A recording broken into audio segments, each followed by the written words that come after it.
फातिमा की रानी माँ, प्रभु यीशु की माँ, आसरा तू ही है माँ।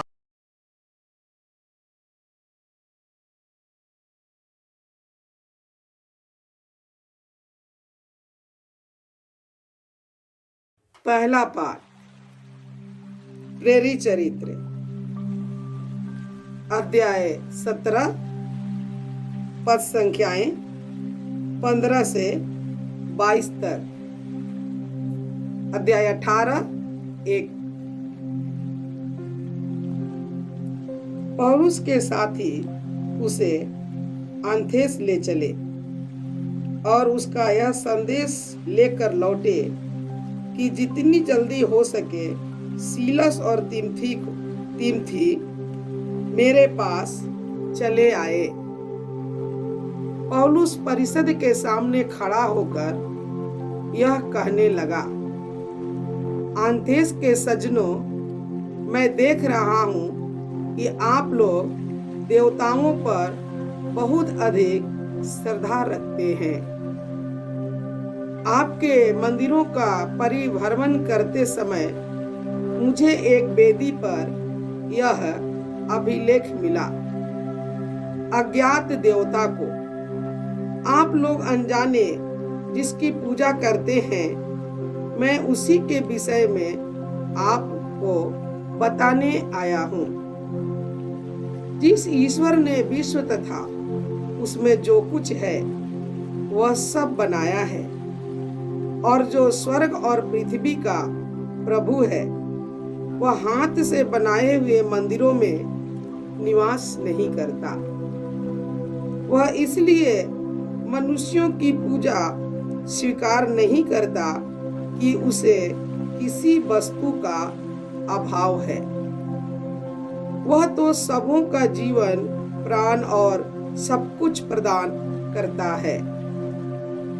उसने एक ही मूल पुरुष से मानव जाति के सब राष्ट्रों की सृष्टि की और उन्हें सारी पृथ्वी पर बसाया।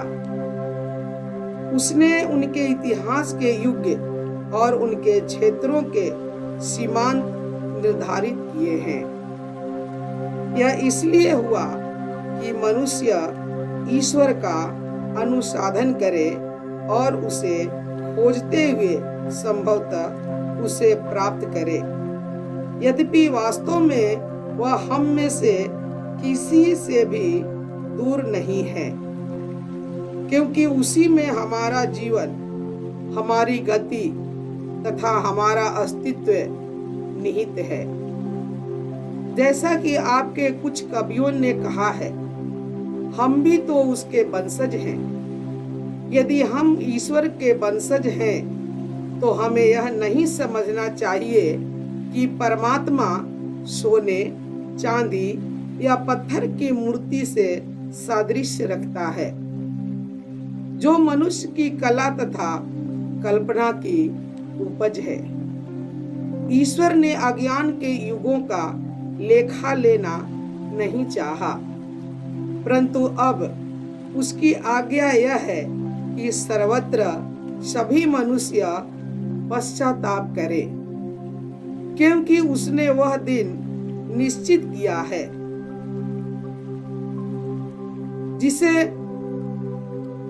जिसमें वह एक पूर्ण निर्धारित व्यक्ति द्वारा समस्त संसार का न्याय पूर्वक विचार करेगा। ईश्वर ने उस व्यक्ति को मृतकों में से पुनर्जीवित कर सबों को अपने इस निश्चय का प्रमाण दिया है।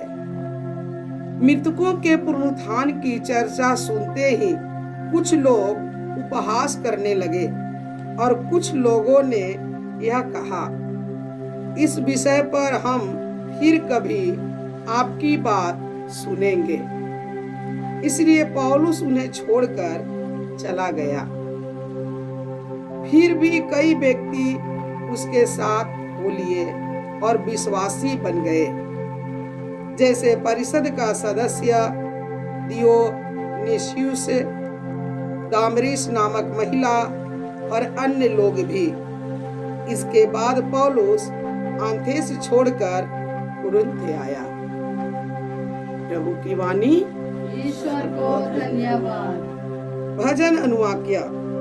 तेरी महिमा स्वर्ग और पृथ्वी में व्याप्त है।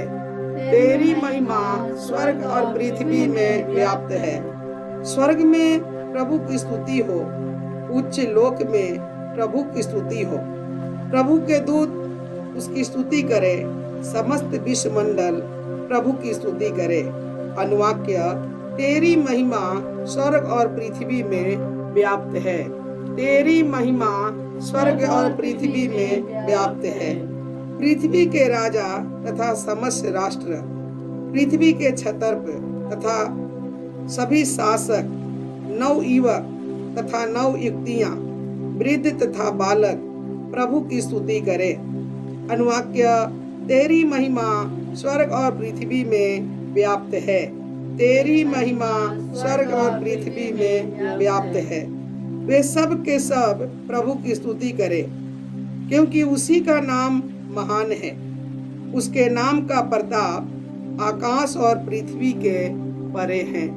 अनुवाक्य। तेरी महिमा स्वर्ग और पृथ्वी में व्याप्त है। तेरी महिमा स्वर्ग और पृथ्वी में व्याप्त है। वह अपनी प्रजा को बल प्रदान करता। उसके सभी भक्त, इस्राएल की संतान तथा उसकी शरण में रहने वाली प्रजा, वे सब के सब उसकी स्तुति करते रहे।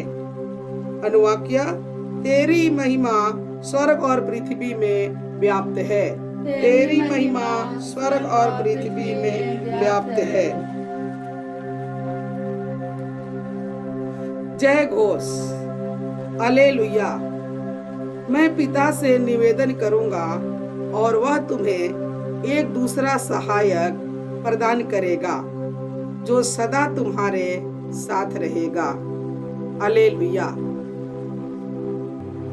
प्रभु आप लोगों के साथ हो और आपकी आत्मा संत के साथ। योहन के अनुसार प्रभु यीशु ख्रिस्त का पवित्र सुसमाचार। हे प्रभु तेरी महिमा हो।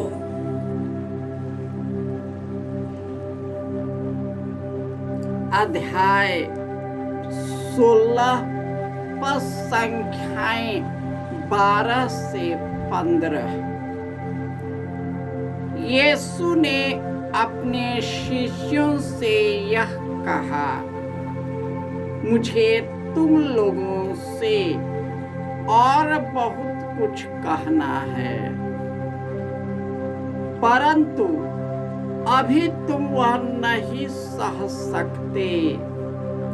जब वह सत्य का आत्मा आएगा तो वह तुम्हें पूर्ण सत्य तक ले जाएगा, क्योंकि वह अपनी ओर से नहीं कहेगा, बल्कि उसने जो सुना है वही कहेगा और तुम्हें आने वाले बातों के विषय में बताएगा।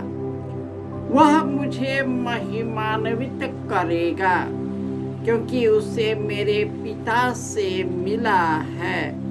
वह तुम्हें वही बताएगा। जो कुछ पिता का है वह मेरा है। इससे मैंने कहा कि उसे मेरी ओर से जो मिला है वह तुम्हें वही बताएगा। यह प्रभु का सुसमाचार है। हे ख्रिस्त तेरी स्तुति हो। ख्रिस्त में प्यारे भाइयों और बहनों,